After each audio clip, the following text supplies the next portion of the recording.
Welcome back, everyone. Doing a book review, a discussion here. A friend of mine, Alan Watruba, is joining me. It's his first time on the program.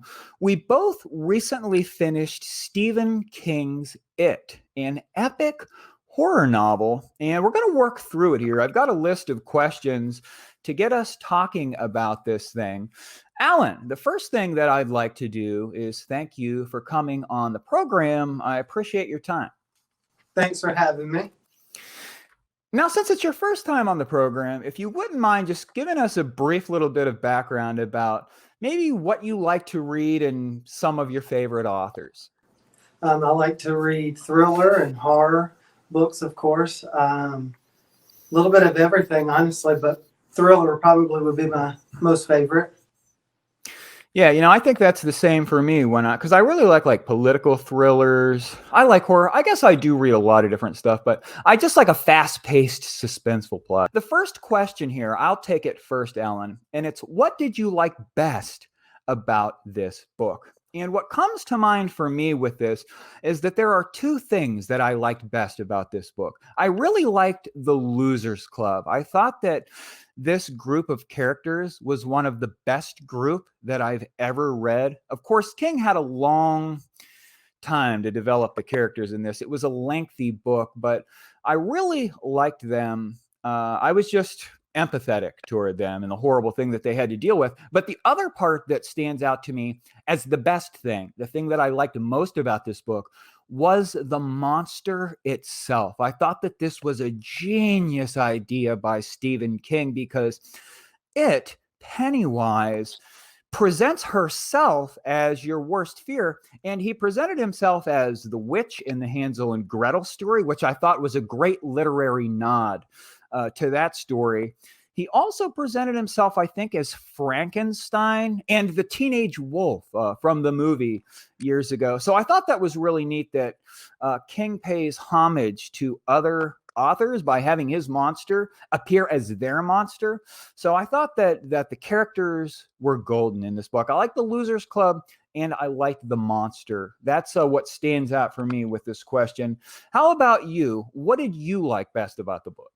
I think what I liked the most was that it was atmospheric. I felt like I was there. I felt like just the whole atmosphere was ominous and foreboding that, you could just feel the fear yourself just reading it.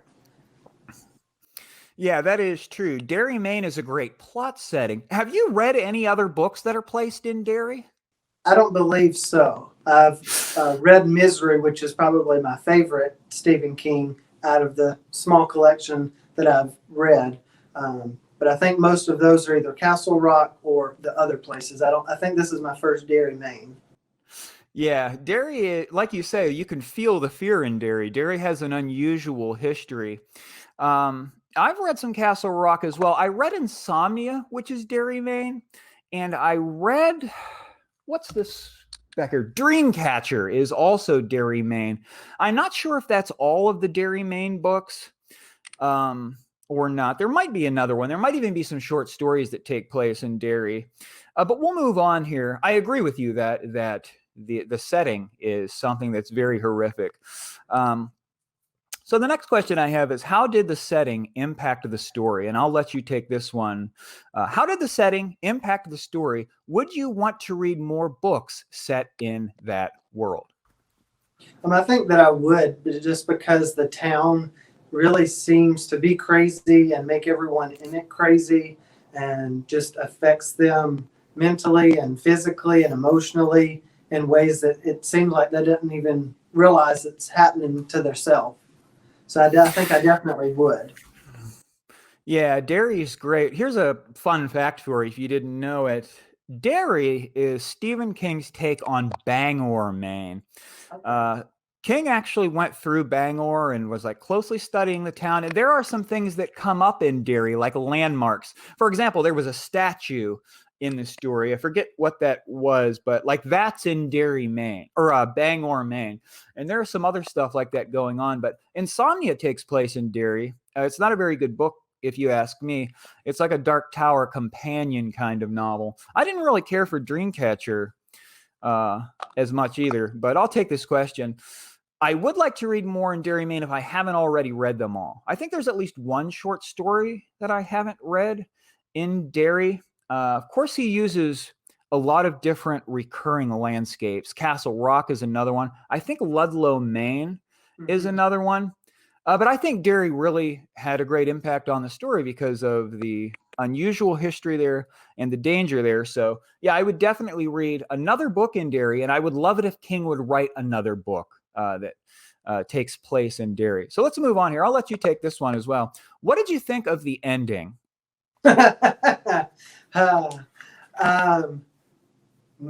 Having not read a whole bunch of King's massive collection, I think definitely played in some of the areas that I did not like, that I've now learned are nods to his other books, other things and other worlds, how he connected it all together. Aside from that, the scene that everybody talks about, I just felt that was really weird. It did not fit. I've read some things online, talked to some people on Instagram, in the Bookstagram community that are really into King and love the book, and they said that it signifies the loss of innocence and going into adulthood. And I just felt it didn't fit. It was a little weird, and I like how the movies handled it. Oh, really? That's interesting. Spoiler alert. Tell me what's different in the movies. I did see the original one with the bald-headed old clown from many years ago. I haven't seen the new ones, but tell me what's different about that horrible scene.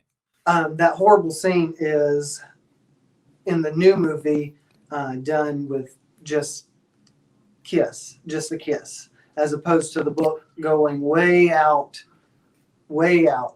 Something that shouldn't be talked about with 12-year-olds in a book.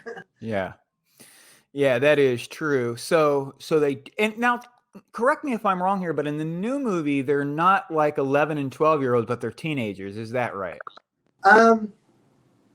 They're probably a few years older for sure, yeah.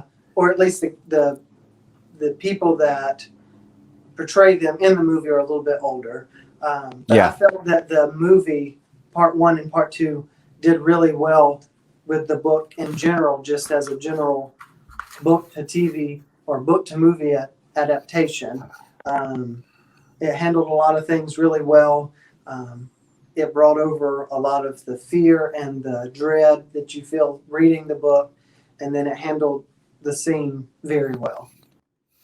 That sounds pretty interesting. Have you seen the original movie, or have you not seen that one? Because it's been so long that I can't really remember much of it, though I know I've seen it at least twice. I have not watched it all the way through. I love classic horror movies, but I think with us now, everything's so computerized and so bold in horror movies now that it just felt like it fell flat for me. Not that it's not good, it falls flat compared to movies and to the two movies now, I think.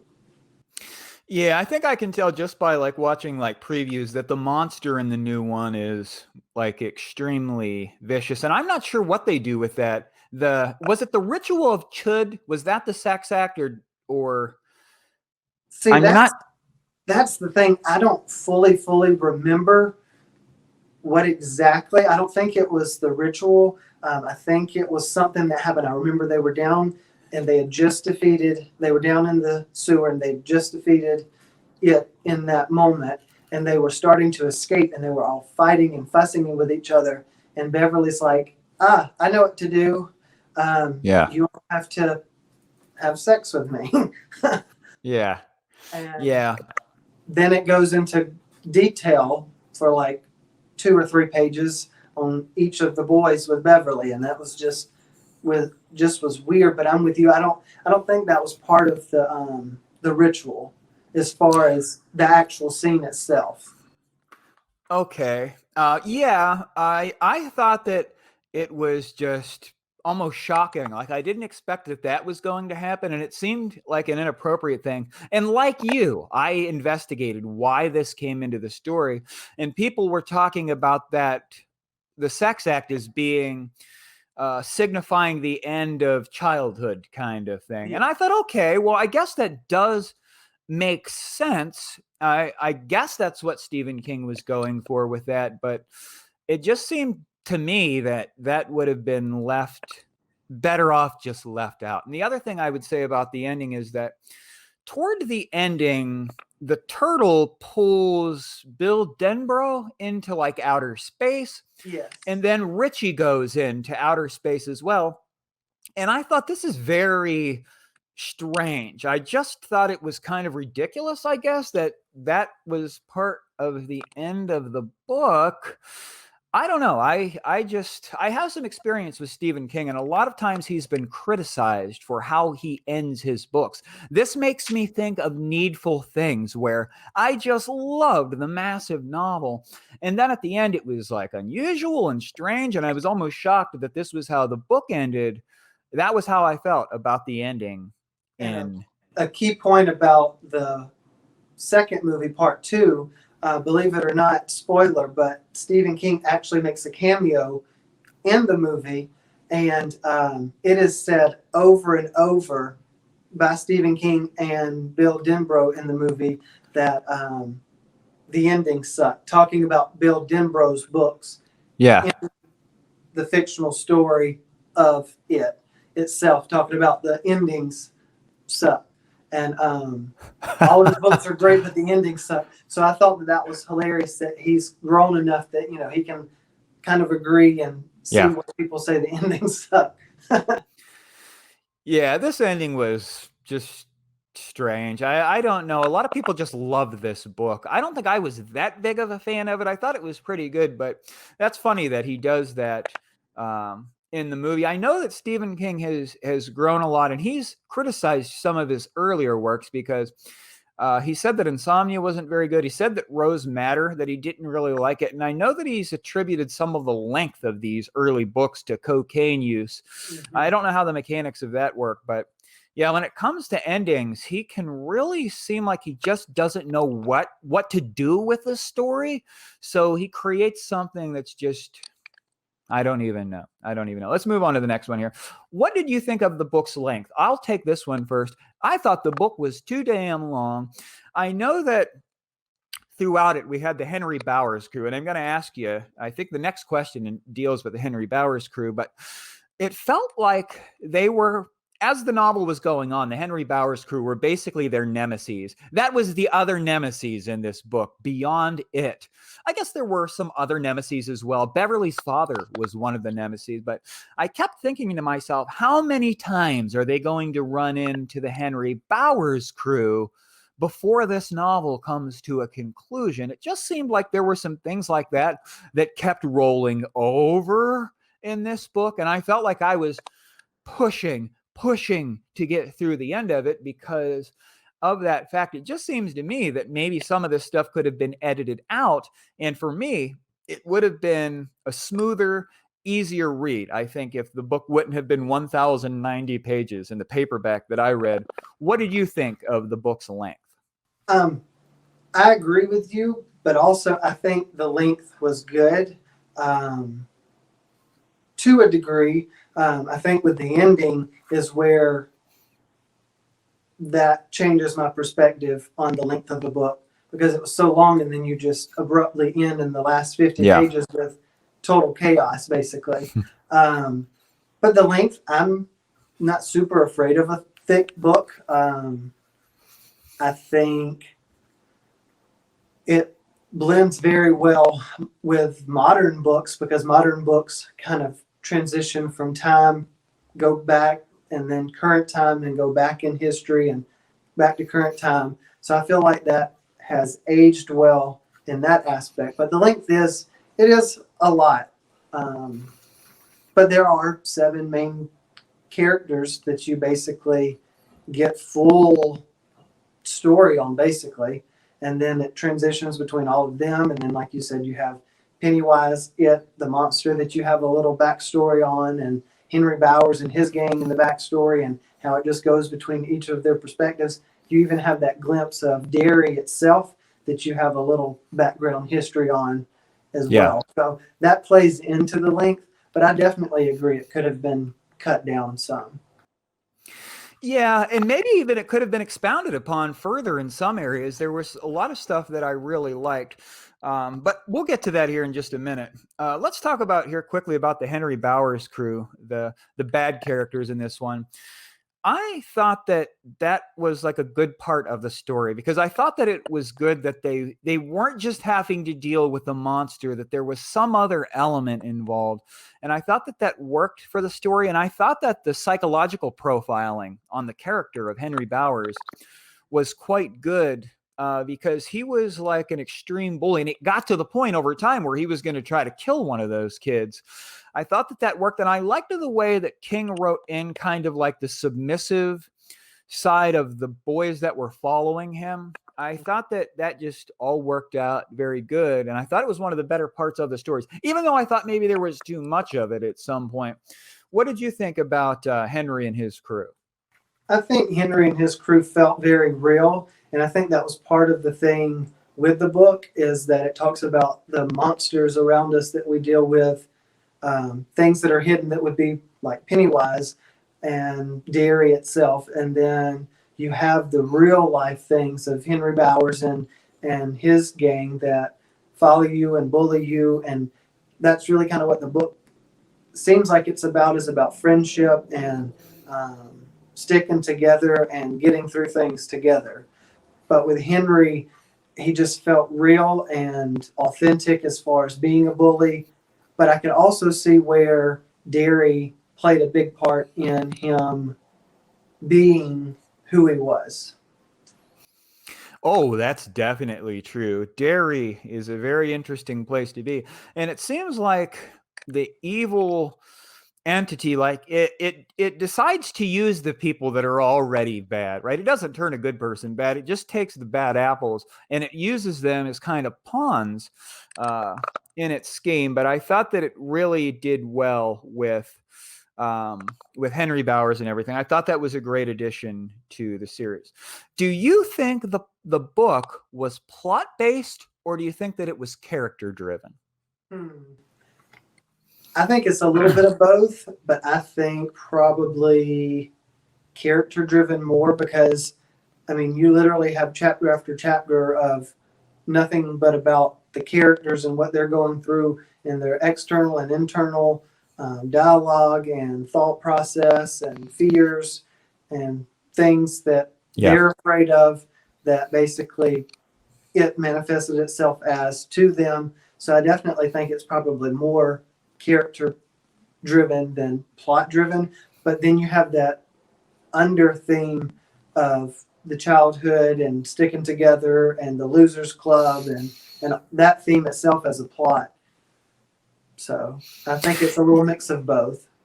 Yeah, I'm with you on that one. And I agree that it seems like King was spending more of his time and effort with the characters. He really took time with the characters to try to make them seem like real nuanced people in this, but it wasn't a strictly character based novel. For example, I'm reading the Dresden Files series by Jim Butcher.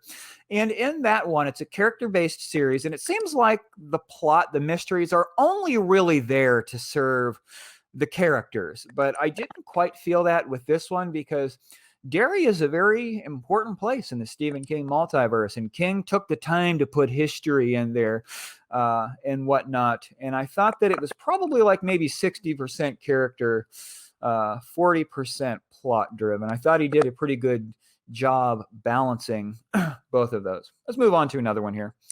What was the author's purpose in writing this book? What were the main points the author was trying to make? I'll take this one here.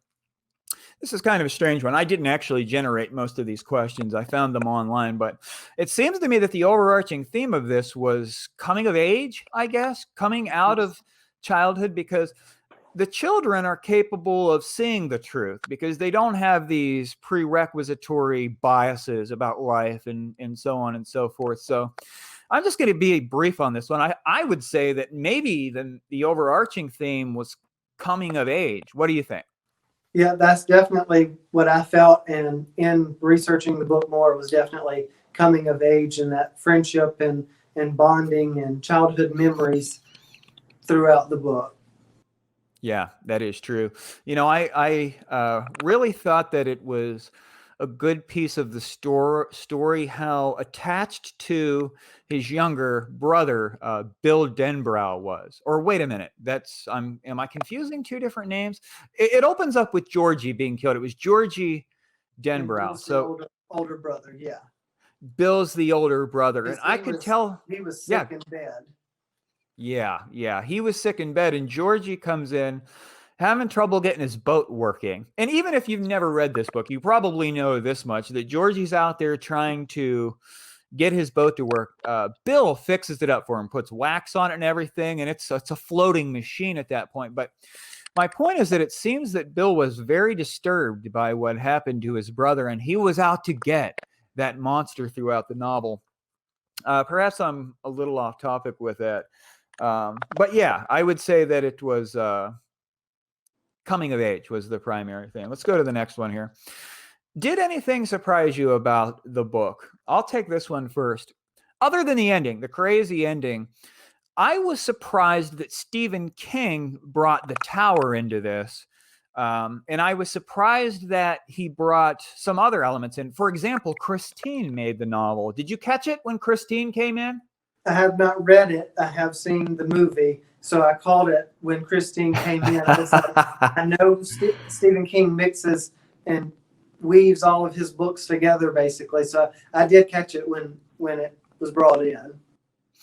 Yeah, Christine came in, and Dick Halloran was also in the movie. He was in the army there. He was part of the little club that they had going. He played a minor role, but do you remember that character's name in this, Dick Halloran? No, not right off. Okay, so Dick Halloran was in The Shining as well. He was one of the people that had The Shining in The Shining.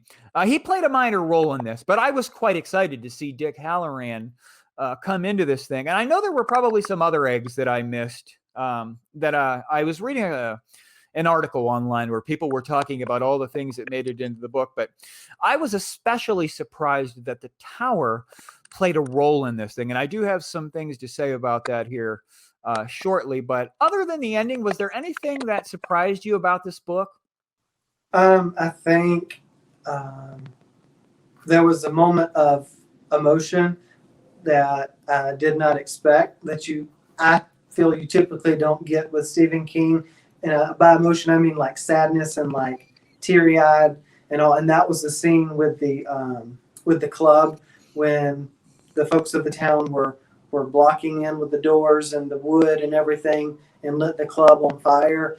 And I think part of what was so intense about that is because King is so graphic as far as the goriness that it really brought to light the emotional connection for me because it just felt so real. And just thinking about it being, during that time frame of such racial tension and the backstory you have of why the club was started and how the town and the people didn't like it and where it led to what it led to with them burning everyone inside.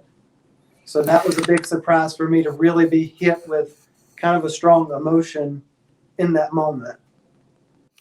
That was a great scene, and of course, the monster was there on scene. It was, it was the bird at that time. It was Mike Hanlon's father that saw the bird. Yes. Was that? Yes, right. And then he Because saw it himself. and then he saw it himself when he went into that like pipe or whatever it was. When he was a kid, he went into that pipe, and there was the bird, and it almost got him at that point. But that is true. That was quite an emotional scene because the place was on fire and they couldn't get out. And of course, the monster was at the bottom of that. It's like the monster is at the bottom of a lot of things that happen in Derry. Even when children aren't involved, it's at the bottom of a lot of the violence and destruction. Let's go to the next one here. This is kind of one I'm not sure. Did this book remind you of any other books? And the first thing I'm thinking is, no, I'm not sure that it did, other than the fact that it reminds me of Insomnia because Derry is part of the plot. It reminds me of Dreamcatcher because we're with Derry once again. But I felt that this monster was pretty unique, and the cast of characters was unlike anything I had ever read before. So I'm going to say basically no on this one. Did it remind you of any other book? I think I'd have to agree with you and kind of really say no. You can, I think if I were to say anything that I felt reminded of anything, is just reading King's work and seeing like Annie Wilkes and how she was kind of crazy and deranged and just far out, and her attack on Paul and all of that. I see connection as far as the fear and those kind of things, but not as far as a direct connection to another book. No. And I will say that I absolutely loved Misery. I thought it was one of the best damn books that I ever read. And one thing that I really liked about Misery was that Stephen King does a great job with that novel generating suspense in a very limited setting, because like 90% of it or more takes place in this small bedroom, right? But that was just really good how he managed to get that to be a heart thumping, pulse racing kind of novel in a bedroom. You know, that would be so hard to write a 400-page book and it's in a bedroom and you make it suspenseful. So I really thought that was an ace, but perhaps we can talk about that one another time because I'm a big fan of that book. Surprisingly enough, I haven't seen the movie yet. Have you seen the movie of Misery? Oh yeah, I've seen the movie more times than I'll admit. Now, the thing about that movie is that what's the woman's name that does that movie? Kathy Bates. Kathy Bates plays the movie. She's in Fried Green Tomatoes as well. That's a great movie with her. But she also does another movie that I haven't seen, Dolores Claiborne. So she's an important piece of the Stephen King universe, being both Dolores Claiborne and Annie Wilkes. So that's pretty interesting fact to me. I've got to catch up on my Stephen King movie because I'm just not real big on movies. I watch like maybe 2 movies a year or something like that, but I need to see those. So here's one that's really interesting for me. If you were to write fanfic about this book, what kind of story would you want to tell? Is there anything you would like to have gotten more of in this book? And I'll say this. There's something that was very, very interesting to me. And that was the description of how Derry, Maine came into being. There's a chapter in this that talks about the origin of Derry. Derry, Ireland is where the name comes from. There were some settlers, some pilgrims that came from Derry County, Ireland. And they came to Maine, they settled the little community of Derry, and the boat that they came on was Derry, was the name of the boat. Derrie was the name of that boat. So they named it Derry in memoriam of Derry, Maine. And I thought that was great, that I came to understand how Derry, Maine came to be. And it's a very interesting story because the 300 or so settlers disappeared without a trace in the past. And I would love a whole novel on what happened to those people in the early days of Derry, Maine. So yes, I'd even maybe write the damn story myself. I want it so bad. So yes, there is something that I would have liked to have had more of, and that was more of that stuff about Derry, Maine. How about you? Is there anything you would have liked to have had more of in this book? I think the whole scene where I believe they had created the smoke area where they were holed up in and hallucinated and saw where it came from and originated and flew from the sky, and that's where they got the ritual of what they needed to do. I think I would like a whole book written on it early years, like what happened, how it was rooted to the town and how it affected people, because we get that glimpse with the settlers or the indigenous people at that time. But I feel like it would be really cool to have a whole book dedicated to way back when, of how it affected the town and really rooted, and maybe some historical things come up that people realize, like, this is when the town changed. This is when this started happening, and the town burned, and this happened. These people started killing, and all that. I think that would be really cool. Yeah, that would be great. That is true because this thing comes from somewhere, and it comes to Earth and everything. Very interesting. Very little background do we get on that uh, in the book. So I've got a few more here for us. How did the book impact you? I'll take this one, and I'll tell you why I read this book. I tried to read this book several years ago at least, and I got about 300 or 400 pages in, and I ran out of gas with that. I felt it was too long.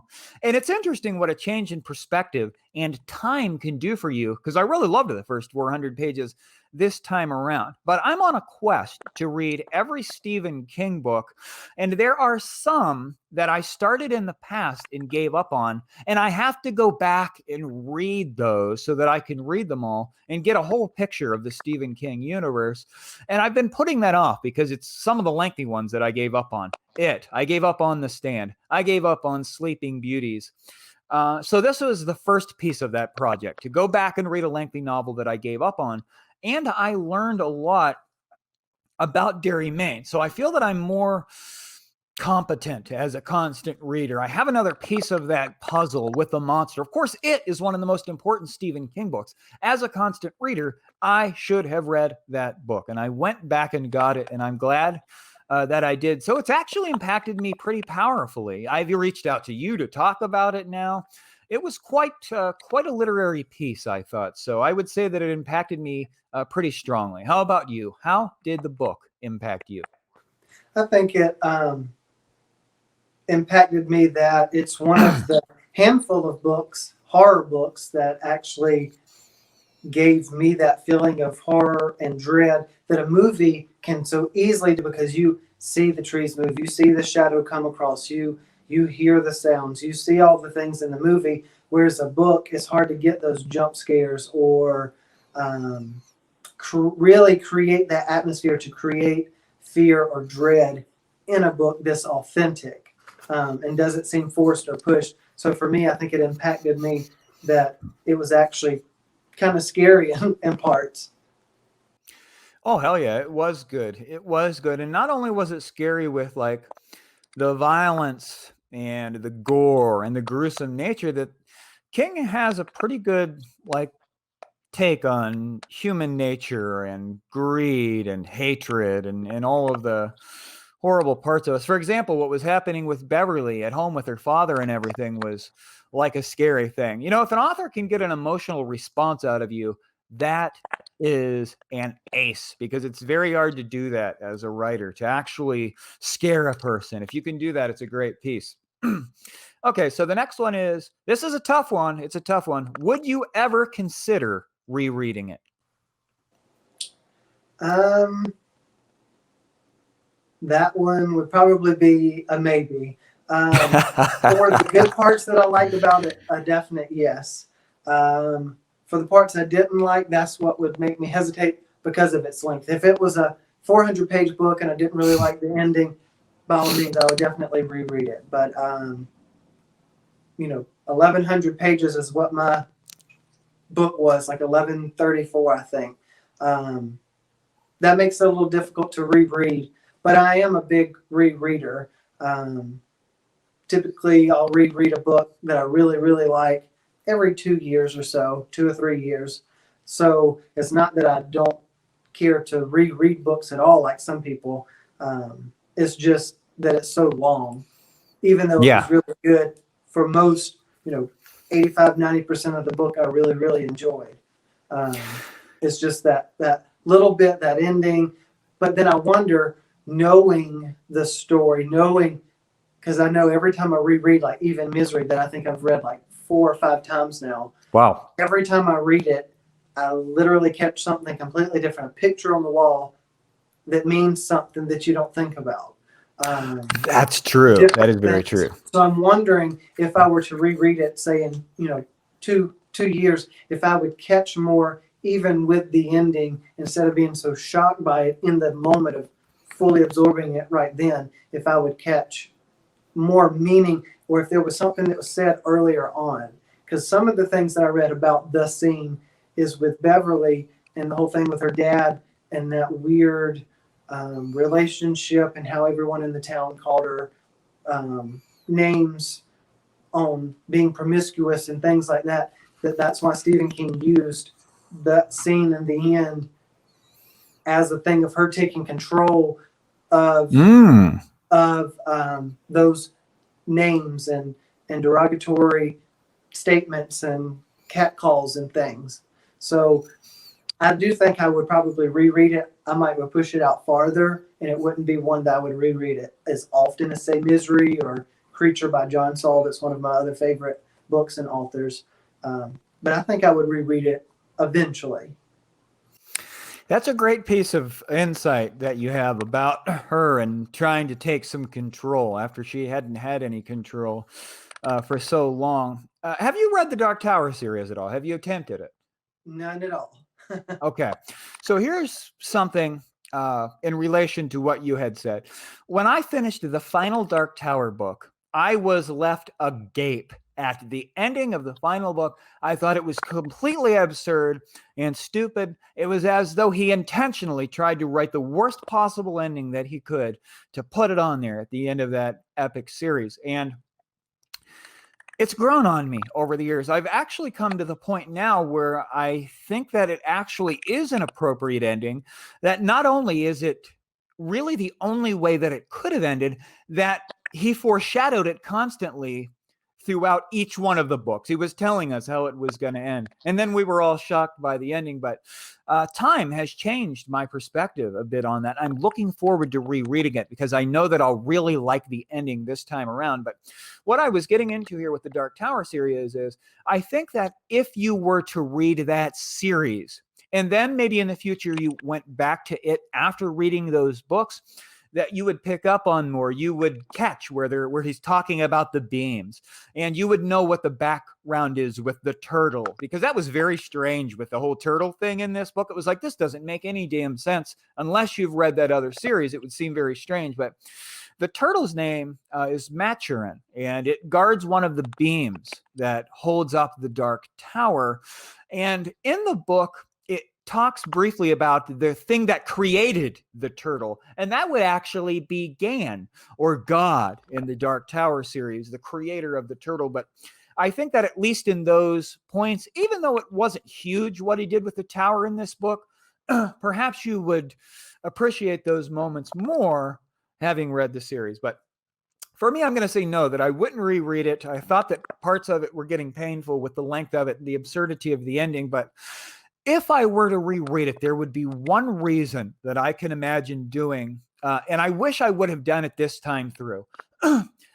With these epic fantasy series, or with any series of books, oftentimes we fans of it, we love this stuff, right? It means a lot to us, and we can kind of become like historians of our favorite fictional universe. And I wish I would have written down every single fact about Derry, Maine and its history so that I could use those facts maybe in an upcoming video to talk about the history of Derry, Maine. And there was a lot in there, and I can't remember most of it, but the only reason I could imagine going back through that thing would be to take note of what happened in Derry's past, the different events that went on there, the different locations and things like that. So that would be the only reason I could see myself rereading it. Other than that, I'm going to say a no. Next question here. Okay, we're not at the last one. We have two or three more. Oh, here's a question up top that I missed. And this is a really good one. I'll let you take this because I think that I'm not even sure what the answer to this is. What was Pennywise? I would say, based on the description of that scene in the book where the fire meteor through the sky, I would almost say alien. Otherwise, I would say more realm that we could understand would be like demonic.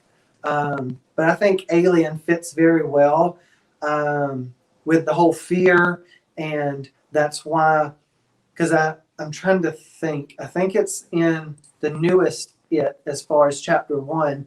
That because how the movies are split is chapter one is basically their childhood, and then chapter Yeah. two is as an adult. And I think it was that movie that really hit into the fact of what the book did with the clown and the children, and why it's a clown, because as a child you're like attracted to the bright color and the fun and the popcorn and the magic and the innocence, but there's always that underlying creepiness. I can't really see your true face. You just kind of creep me out a little bit. And so it creates enough fear to lure them. And then that's when the ultimate fear of the teen wolf or the leper,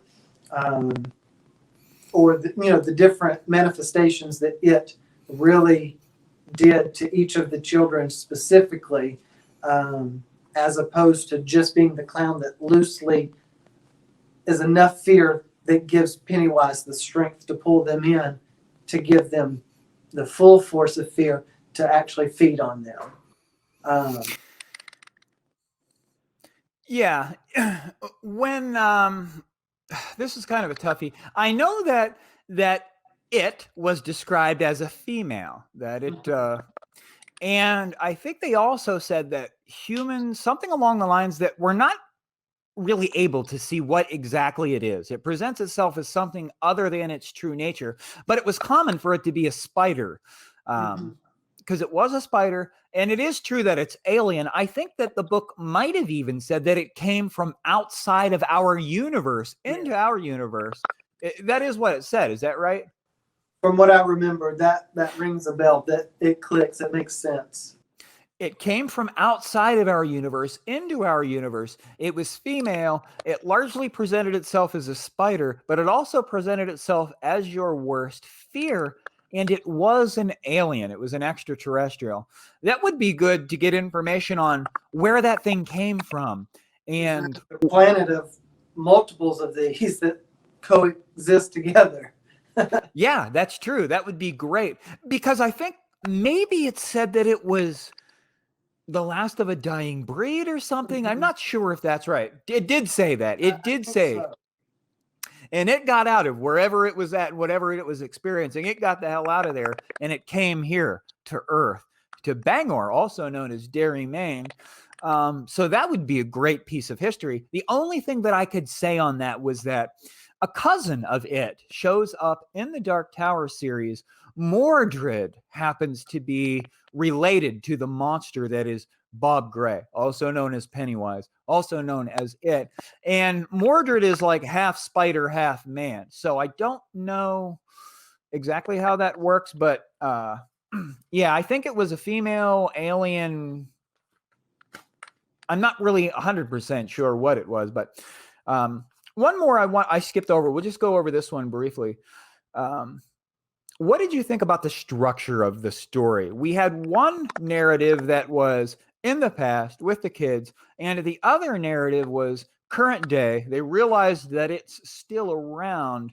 Did you think that worked well, the way that was structured, or how did you feel about that? Personally, I thought it was great, because I think it takes a lot, because he would end one chapter with something from their childhood, and then it would be them waking up from having a dream or something crazy.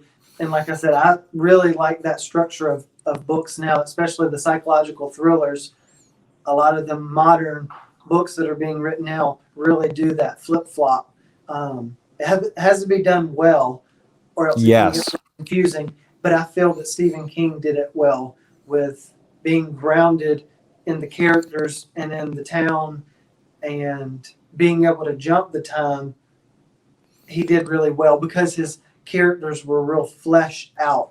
If they were real shallow, that would be difficult, because it would be hard to keep up. He made it easy to keep up with, I feel, even though it had a lot of length. And there were moments I got a little confused, but I think he handled it well, and that it did the book good.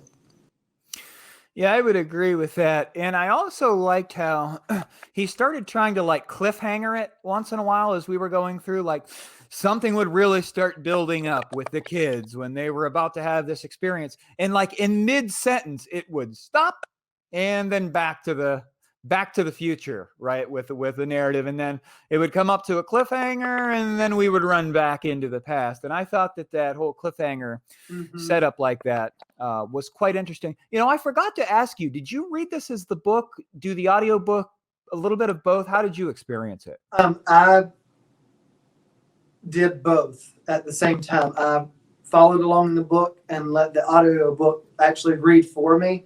Yeah.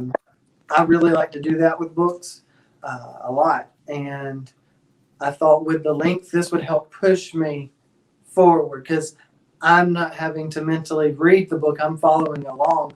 And then I could speed up the audio version a little bit to keep it going. So Yes. It definitely helped through. And I feel like I saw where you were doing both or a mix, or not really sure if you flip back and forth. Yeah, the way I did it was this, that I was going back and forth. I actually read, I think, like the first couple of 100 pages in the paperback. I have my hardback here, my nice old hardback on the shelf. I also have a paperback laying over there. It was the paperback that I was reading because I didn't want to heft this thing. But I was reading some in the paperback, listening to the audiobook for some portions alone. And then I was also doing both like you were doing. I sped the narrator up till it was right on to where it was comfortable for me. But I thought that the audiobook narrator did a great job. What did you think about the narrator? I think the narrator did well. I wish I had a look to remember the name, but I just remember it was off of Audible. And yes. Yeah, that's the same. Great with mixing. Going back and forth, I felt there was enough difference in the voice for each of the characters that gave them a little personality, even down to Pennywise. That's one thing that I did not like about the old movie, is that Pennywise was basically like a New York clown. So he had that real Brooklyn, New Yorker accent that once I had read the book, I'd always thought it felt a little weird in clips that I'd seen of the old movie. But after reading the book, it just didn't fit that whole Brooklyn, New York accent clown. It like, I liked how the narrator did, as well as with the new movies, that it was more of a creaky voice, something that was really hair standing and raising, that just kind of, the voice just gets under your skin. Yeah, he did a great job, and it had to have been a challenge because it was a big cast of characters in this one. You've got voices in different genders that you've got to go through. So I thought he did pretty well. You know what? Go ahead. Oh, I was just saying, not only genders but different ages, as far as when they were young and when they were adult, and Yeah. just mixing it all together. Plus, he had to do the monster's voice, which I thought he did pretty well with that. I know that with some audiobook productions, if there's a big cast of characters, for example, I read a 1,300-page book earlier this year called The Way of Kings by Brandon Sanderson. And there were actually two narrators for that one, because there was a female narrator that was narrating the parts where it was the female character describing things. And then there was a male narrator. And I know with some of them, they can get like a whole cast of people together to do an audiobook narration. So I thought that this book must have been a challenge to read this lengthy book and do all the different voices and everything. And I thought the guy did a fantastic job on that one. Almost makes me want to listen to another one that he narrated just to give him another shot. You know what I mean? So I know you said you read Misery. We're getting down here. We have just 2 questions left. I'll take this one. What other books by this author have you read? How did they compare to this book? I've read 47 Stephen King books now. I'm on my quest to read them all. And I actually just ranked them earlier today. I'm doing a video where I rank every Stephen King book that I read, and it fell somewhere in the middle. It wasn't the best Stephen King book that I've read. I honestly thought maybe it's a little overrated because many people make it out like it's the best damn book that's ever been put together. I didn't enjoy it personally that much. To say that it's the best horror book in the history of horror books, I didn't think it was. But it rated decent. I've read a ton of Stephen King books, and I thought that it was maybe in the middle of the books I read as far as what I liked and didn't like. How about you? I have read the first Bill Hodges trilogy book, Mr. Mercedes. I've read Misery. I've read The Outsider, and probably a couple of others. And I have a hard time rating books against one another, whether they're the same genre or not, just because something like Where the Crawdads Sing. Now that was a book. How that hit me emotionally and how it pulls Yeah. you in, and like I can still see the marsh and like smell the boat ride, and like all of that makes that a 5-star. But then there's other books that are not that immersive, but they're still a 5-star on other levels. So like if I were to compare this to Misery, I would definitely say Misery is better in some aspects, but not in others, because you have the length that gives you more of that connection, that deepness with it, as opposed to Misery being a 300-400 page book that you still get a lot. But if it had been fleshed out more with even more in-depth history of Annie, it would have been, more comparable in a different way. Like I said, I just have a hard time comparing books even by the same author or the same genre, because I mostly read for the emotional connection or the escape. And so like this book really helped me escape because it really sucked me into Derry, really sucked me into the characters and their lives, present and past. So I don't know how to really say well how it compares to even other Stephen King's that I've read, other than I can see the themes, like with Misery and the craziness and the,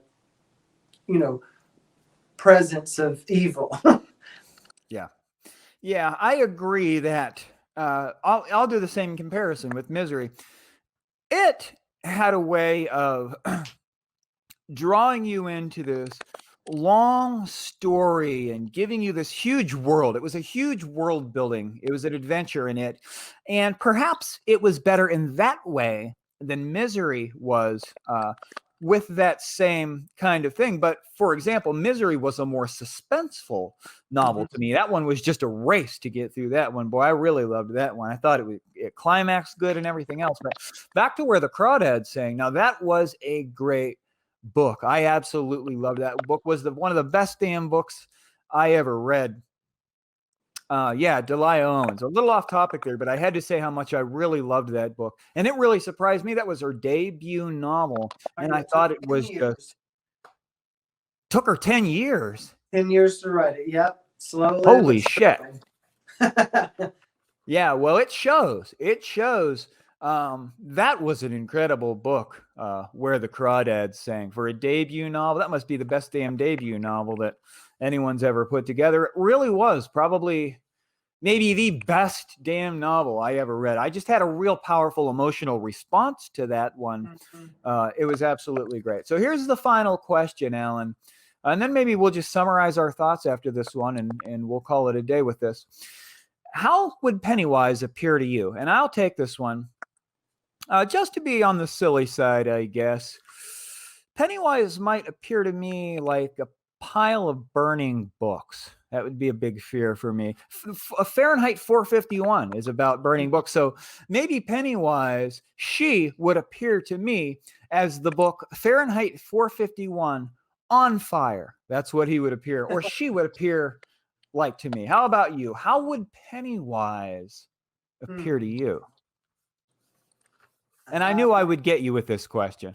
Yeah, I read it over and over and thought, because I have a lot of fears, and I don't know if I want people to know. That's fair enough. That's fair enough. I'm like you. I'm more on the serious and funny side of it too. I don't know. Spiders really kind of creep me out. Snakes, stuff like Saw, the movie Saw. Yeah, that was great. Stuff like that would be, maybe a deranged person, like the lead in in the movie that is deranged based on life events, things like that. I don't know anything basically. I might confuse it like it did at the end of the book where it just couldn't keep up when everybody was there. It wouldn't know what to do. It's just like, I hit the jackpot. Yeah, that's a good one. Actually, a spider would do a perfect response because maybe literally that would be how it would appear to you, because the spider is like the thing for it, but it's not really a spider. That's kind of confusing. That was one of the things that I took away, I guess, from the end of the book. I really wanted a conclusion on exactly what that damn thing was, and it's kind of like not 100% clear to me. But so yeah, well, I appreciate you stopping by and agreeing to talk to me about this book. I'll summarize my thoughts here on this, and then I'll give you the last word. And when you finish up, we'll just cut it right there with you getting the last word. I would give this book maybe an 8 out of 10. There was a lot about it that I did like. I loved the history of Derry, getting that. Hell, I might even reread it just to write that stuff down. I loved the characters, not only the Losers Club, but I loved the Henry Bowers crew. I thought they were a great balance with the Losers Club. Of course, I loved the monster. It was one of the best monsters that I've ever read. I thought that it was really powerful, that it was very cunning monster. I loved the way that it presented itself as the witch in Hansel and Gretel. Literary reference right there.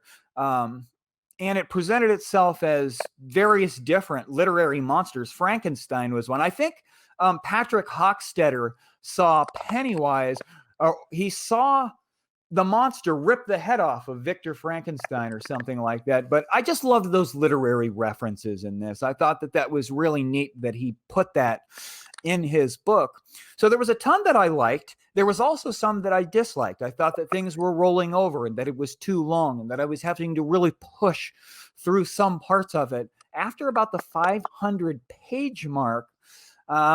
So I'm kind of polarized, internally split over this thing. I'll give it an 8 out of 10 rating. And in the end, I do recommend it. What do you think? I think when I first finished reading it and I had like a day or two to process, I did 3 stars. And I think I've basically come up to 4 stars now.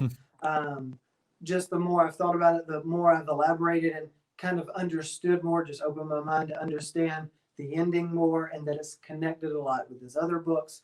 I liked the atmospheric feel of the book. I like the fear. I like the characters and the depth. I like the connection, the friendship, how they stood together and had the rock fight. I loved how, like you said, it being so intense and so broad. And I love that the orange pom-pom was always something that followed every single monster for every single person, whether it was an animal or whatever. There was some element of the orange pom-pom, which I thought was really cool, because then that's really what validated their stories with each other, that they weren't just crazy. It wasn't just a dream. It was like, did yours have an orange pom-pom? Because the bird, like, all these different little things that's with the orange pom-pom, how it connected together. Even with the ending, changing a little bit in my brain, I think I would still recommend the book. Definitely to a person that's more of a Stephen King fan, definitely to a person that's a horror fan. You wouldn't want to have to get over those hurdles of those particular things of the book and the genre, as well as the things that the book presents. But I definitely think that the book was good.